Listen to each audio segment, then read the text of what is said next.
ചീരപ്പൻ ചിറയിൽ നിന്നും വന്ന മറുപടിയിൽ രാമൻ കടുത്ത നിരാശനായി. നാട്ടുകാരല്ലാത്തവർക്ക് എല്ലാ അടവുകളും പഠിപ്പിച്ചു കൊടുക്കാൻ കഴിയില്ല എന്നാണ് പണിക്കരുടെ മറുപടി. പഠിച്ചുപോയ പലരും അവർക്ക് നേരെ തന്നെ തിരിഞ്ഞു എന്നാണ് അയാളുടെ പക്ഷം. അയ്യപ്പൻ ഇതറിഞ്ഞിട്ടും ചിരിക്കുകയാണ് ചെയ്തത്. സാരമില്ല അമ്മാവ, ഞാൻ പഠിക്കാനുള്ളതാണെങ്കിൽ എങ്ങനെയും പഠിച്ചിരിക്കും, ഉറപ്പ്. അവൻ രാമൻ കടുത്തെ ആശ്വസിപ്പിച്ചു. ആലുവയിലെ കളരിയിൽ നിന്നും പടിയിറങ്ങാനുള്ള സമയമായിരിക്കുന്നു. ആദ്യ സംഘത്തിൻ്റെ അരങ്ങേറ്റവും കഴിഞ്ഞു. ഇക്കാല അളവിനുള്ളിൽ പഠിച്ച വിദ്യകൾ നിരവധിയാണ്. ജ്യോതിഷം, മർമ്മവിദ്യ, ആയുർവേദം, കൺകെട്ട്, അങ്ങനെ പട്ടിക നീളുന്നു. ഓരോന്നും പഠിപ്പിക്കാൻ വിദഗ്ധരായ ഗുരുനാഥന്മാരെ എത്തിക്കാൻ കണ്ടനും കുഞ്ഞോവനും രാമൻ കടുത്തയും ശ്രദ്ധിച്ചു. രാമൻ കടുത്തയുടെ ശിക്ഷണം കടുപ്പമുള്ളതായിരുന്നു. മുകളിലേക്ക് കുതിക്കുന്ന അമ്പിനെ മറുവശത്തു നിന്നും താഴെ വീഴ്ത്തുന്നതൊക്കെ ഇപ്പോൾ വളരെ എളുപ്പമാണ്. കടുത്തയുടെ ശിഷ്യന്മാർ ഇപ്പോൾ ലക്ഷ്യം മാത്രമേ കാണാറുള്ളൂ, ചുറ്റുമുള്ളതൊന്നും കാണില്ല. ശിഷ്യന്മാർ ഓരോരുത്തരായി ദക്ഷിണ വച്ച് കാല് തൊട്ട് വന്ദിച്ച് മടങ്ങുമ്പോൾ രാമൻ കടുത്തയുടെ കണ്ണ് നിറഞ്ഞു. ഓരോരുത്തരുടെയും മൂർധാവിൽ ചുംബിച്ചു. മക്കളെ, കളരി കഴിഞ്ഞു എന്ന് കരുതി പരിശീലനം നിർത്തരുത്. എന്നും രാവിലെ തുടങ്ങണം. ഒരു പൂജ പോലെ ചെയ്യണം. കയ്യിലിരിക്കുന്ന വില്ലും ആവനാഴിയിലെ അമ്പും സത്യമുള്ളതാണ്. പടപ്പുറപ്പാടിന് വിളിക്കുമ്പോൾ നാടിനു വേണ്ടി പൊരുതാനെത്തണം. പരമാവധി അമ്പുകൾ ശേഖരിച്ചു വയ്ക്കണം. അവർ പടിയിറങ്ങി.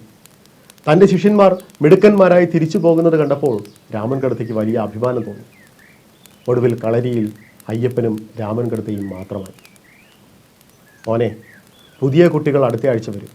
ഒരാഴ്ച കഴിഞ്ഞ് അവർക്ക് ഗണപതി അംഗം കുറിക്കണം. കുഞ്ഞിനി എങ്ങോട്ടാണ്? ഒന്നും പറഞ്ഞില്ലല്ലോ. ചെങ്ങന്നൂരിനടുത്ത് ഒരു കൊച്ചു കടുത്തയുണ്ടെന്ന് കേട്ടു. മിടുക്കനായ മല്ലനാണ്. വാൾപ്പയറ്റിലും കേവൽ. ഒന്ന് കാണണമെന്നുണ്ട്. കുറച്ച് മല്ലയുദ്ധം പഠിക്കുകയും വേണം. പിന്നെ കുറച്ച് ഒറ്റമൂലികളും നോക്കണം. രാമൻ കടുത്ത എല്ലാം കേട്ടിരുന്നു. അമ്മാവൻ ശമണന്മാരെ പറ്റി കേട്ടിട്ടുണ്ടോ? അവർ മുമ്പ് കളരികൾ നടത്തിയിട്ടുണ്ടത്രേ. മിടുക്കന്മാരായ വൈദ്യന്മാരായിരുന്നു എന്നും കേട്ടു. ഞാനവരെ പറ്റി കേട്ടിട്ടുണ്ട്. ഒരു കാലത്ത് പലതും അവരുടെ സ്ഥലമായിരുന്നു എന്നും കേട്ടു. പിന്നീട് നാട് ഉപേക്ഷിച്ചു പോയി. അവരുടെ ഗുരു പുത്തനെ പറ്റിയും കേട്ടിട്ടുണ്ട്. അയാൾ കൊട്ടാരം ഉപേക്ഷിച്ചു പോയ രാജകുമാരനായിരുന്നു എന്നാണ് കഥ. പിന്നീട് സന്യാസിയായി. അയ്യപ്പൻ നിശബ്ദനായി അകലേക്ക് നോക്കിയിരുന്നു. കൊച്ചുകടുത്തെ ഇങ്ങോട്ട് വിളിപ്പിക്കണോ കുഞ്ഞെ? വേണ്ട, അങ്ങോട്ട് പോകുന്നതാണ് മര്യാദ. നാളെ അതിരാവിലെ തിരിക്കാമെന്ന് കരുതുന്നു. രാമൻ കടുത്ത വാത്സല്യത്തോടെ അവനെ നോക്കി. അവൻ കളരിക്ക് പുറത്തേക്കിറങ്ങി. കൽക്കെട്ടിൽ കയറിയിരുന്നു. ദേഹമാസകലം നോക്കി. മുറിവുകളാണ് മുഴുവനും. ഓർമ്മ വച്ച കാലം മുതൽ മുറിവുകൾ ശരീരത്തിൻ്റെ ഭാഗമായി കഴിഞ്ഞു. കുട്ടിക്കാലത്ത് അച്ഛൻ്റെയും അമ്മയുടെയും കണ്ണു വെട്ടിച്ച് കൊടുങ്കാട്ടിലേക്ക് പോകുമായിരുന്നു. തൊടലിയും ചൂരലും ഒലട്ടിയും നിറഞ്ഞ കാട്. അതിനിടയിലൂടെ അലഞ്ഞു നടക്കുമ്പോൾ കാലിൽ മുഴുവൻ മുള്ളുകളായിരിക്കും. ചിലതൊക്കെ പിന്നീട് പഴുത്തു പൊട്ടും. ഒന്നിനെയും കാര്യമായി ഗൗനിക്കാറില്ല എന്നതാണ് സത്യം. കളരിയും അഭ്യാസവും ഒക്കെ പ്രിയ തോഴരായപ്പോൾ മുറിവുകളുടെ ആഴവും സ്വഭാവവും മാറി. ചിലതൊക്കെ കരിഞ്ഞുണങ്ങാൻ മാസങ്ങളെടുത്തു. മുറിവുകളുമായി പൊരുതുന്ന ശരീരത്തിൻ്റെ അതിജീവനത്തെ ശ്രദ്ധിക്കാൻ രസമാണ്. ഓരോ മുറിവും ഒരു പോർമുഖമാവും. വിജയത്തിൽ കുറഞ്ഞതൊന്നും ആഗ്രഹിക്കാത്ത പോർമുഖം.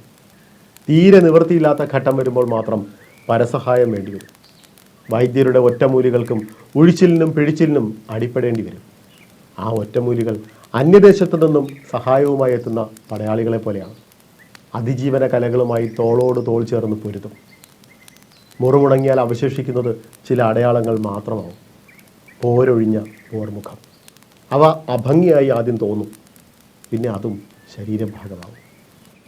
യുദ്ധം പെയ്തിറങ്ങുന്ന ഓരോ പടനിലങ്ങളും ഭൂമിയിലെ മുറിവുകളാണ്. നഷ്ടമായ പച്ചപ്പും പുഷ്ടിയും തിരികെ വരാൻ എത്രയോ നാളുകൾ വേണം. അമ്മാവന്മാരും അച്ഛനുമൊക്കെ എപ്പോഴും പറയുന്നത് യുദ്ധത്തെക്കുറിച്ചാണ്. തൻ്റെ ഉള്ളിൽ നിറയുന്നതാകട്ടെ സമാധാനവും. യുദ്ധഭീതിയില്ലാത്ത സമാധാനത്തോടെ കാലം കഴിക്കാൻ ആഗ്രഹിക്കുന്ന മനുഷ്യർ എവിടെയെങ്കിലും ഉണ്ടാവുമോ? യുദ്ധമൊഴിഞ്ഞ നാട്, ചിരിക്കുന്ന മുഖങ്ങൾ, കലങ്ങാത്ത കണ്ണുകൾ. ഒരാൾ വിചാരിച്ചാൽ നടക്കുന്ന കാര്യമല്ല എന്ന് വേണമെങ്കിൽ വാദിക്കാം.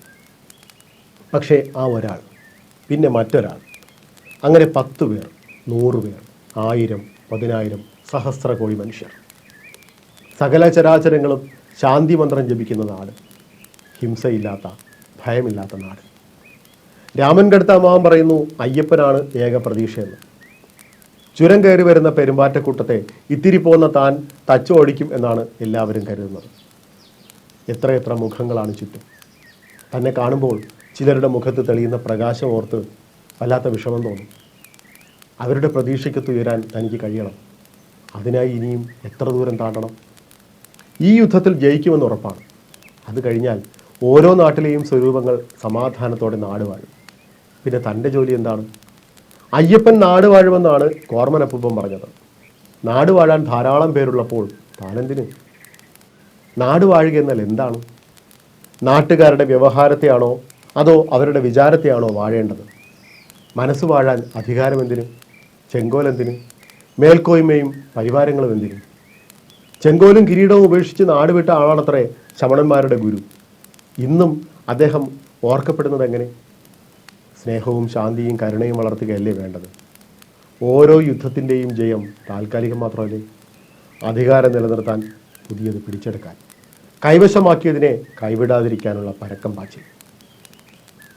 ശത്രുതയും മൈത്രിയുമൊക്കെ ഒഴിഞ്ഞ ഒരു തലമുണ്ടാവില്ലേ ശൂന്യതയിൽ പൂർണ്ണമാകുന്നത്? അതിലേക്കുള്ള യാത്രയാണ് ഇനി. അതിനു മുന്നേ ചെയ്തു തീർക്കേണ്ട കുറേ കാര്യങ്ങൾ. അതിലൂടെ കടന്നുപോയേ പറ്റൂ. അതിരാവിലെ അയ്യപ്പൻ പോകാനൊരുങ്ങി. രാമൻ കടത്തിയുടെ കാൽ തൊട്ട് വന്ദിച്ചു. അയാൾ അവന് സമ്മാനമായി ഒരു കറുത്ത കുതിരയെ നൽകിയിരുന്നു, കുഞ്ഞൂട്ടൻ. അവൻ കുഞ്ഞൂട്ടനെ തലോടി. അവൻ്റെ പുറത്തേറി അയ്യപ്പൻ കുതിച്ചു.